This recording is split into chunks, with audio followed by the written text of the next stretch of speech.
Welcome back, Hawks fans. It's your boy Bryce Lewis back at it again. It's been 1 week, but we're back now doing your Atlanta Hawks wrap-up. I know it's been a while, guys, but we're back again.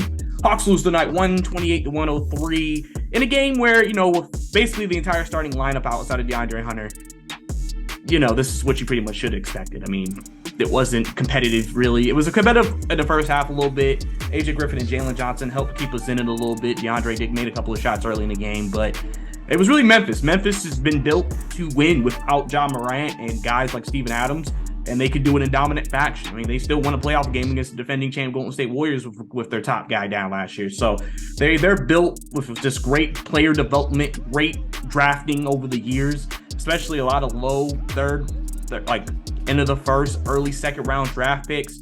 So really big for those guys to get the win without their guys tonight. And the Hawks, obviously, I think tonight just kind of showed some of the raw roster flaws. Obviously, you don't have your starters, so you're not expected to win a game like this. But like I said, guys like Trent Forrest, I think it was exposed tonight. And what I mean by that is he is effective if you have another guy like Trey or DeJounte Murray in your full starting lineup on the floor. If he's out there and he's your main point guard, it's a liability. He can't score the ball. He's not an offensive player.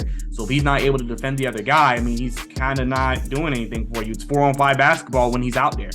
And so, and then, like I said, there's no, shame to him. Like, I know why Nate plays him. He wants a bigger body. That's why he plays over Aaron Holiday. But obviously, Aaron Holiday had 15 tonight. Obviously, on 5 of 13 shooting, so not the most efficient night for him, but, he got 15. Jalen Johnson with 14 tonight. I think he played well. You saw some of his passing tonight, his vision. He's a really good passer of the basketball, played well defensively, was able to create a couple of turnovers. It was aggressive tonight. I noticed in these games where when the guys are Trey and DeJounte are out, he kind of shows out a little bit more, especially when Trey's out, shows out a little bit more, and I think obviously they needed him tonight. AJ Griffin had a good first quarter, kind of was quiet after that. Really didn't play too great outside of that, which happens.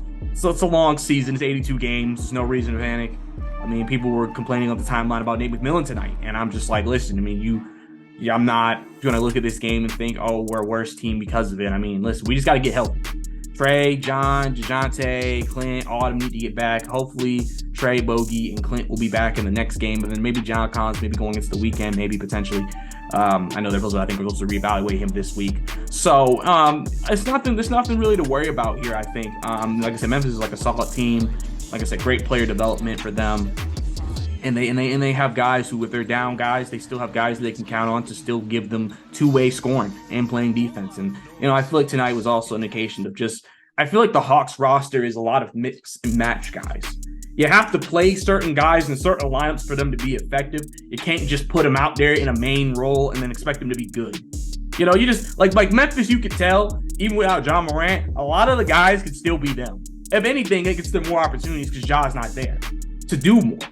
Where us, I feel like you got guys like Trent Forrest and Justin Holiday. It's like you really don't want to be in your main people. Like, they're good within a lineup. They're good within a rotation, but they can't be your main people out there playing if you expect to win games in this league. I mean, literally, we had a lineup with Aaron. I think it was Aaron Kaminsky.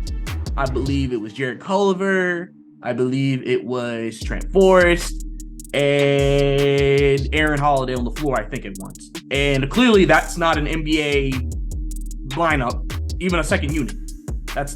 You're not gonna do anything. It makes sense. We got the game close or tied up, and then we eventually, when we put that lineup out there, they balloon the league and we can never catch up. I mean, it just makes sense. So if you're the Hawks, like I said, you got Orlando coming in town on Wednesday. Got Charlotte rematch on Friday. Got a couple of games to get right. Got guys getting healthy. So I think that is something you can look forward to. Obviously, they're at 500 right now because of this loss. And like I said, there's not really too much to take from. There's no reason to get mad if you're a Hawks fan tonight.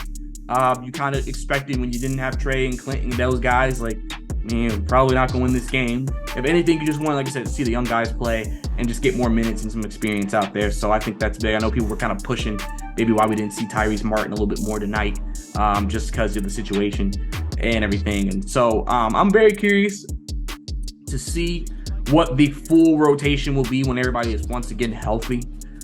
There's definitely guys who I think during this last week and a half, injuries, 2 weeks, that have played some decent ball that deserve minutes. I think Trent Forrest is going to be a mainstay in the rotation just because I think Nate just wants bigger players on the floor. He doesn't want Trey and Aaron just because that's a small backcourt. So he'd rather have Trent, even though he's not getting much from him offensively, just for the defensive aspect of it. Because, you know, he plays some good minutes. And honestly, the thing is what we ask of him, he does. So he's just not a guy who's going to do more than that. You know, and I think that's just the kind of player he is, and there's nothing wrong with that. That can make it in today's NBA. But again, like I said, it's a lot of mix and match pieces. You have to play them in particular lineups. And like I said, Memphis, I mean, Jaren Jackson had 8 blocks tonight. That's a career high, I think, for him. You know, Titus Jones went off from 3. I mean, they had guys who just balled out tonight. So, I mean, even without Ja, without Steven Adams, without Desmond Bane. So, you know, we don't, you know, unless AJ Griffin just had a monster game with Jalen Johnson. I mean, there really wasn't much of a shot tonight. Like I said, your high point man tonight was DeAndre Hunter, 19. Big thing about DeAndre's game is consistency. He plays well sometimes in certain quarters, and then he has other quarters where he doesn't play well. And that's why I think sometimes we get frustrated seeing his game, because it's like some of those quarters start working, and then he'll make threes, or he makes shots. And you want more consistency from a guy like that. So, like I said, Hawks fans, don't frown him tonight. You know, it's part of it. Long season ahead. Got to keep grinding. And you'll be fine. So, like I said, we got to get over to Orlando.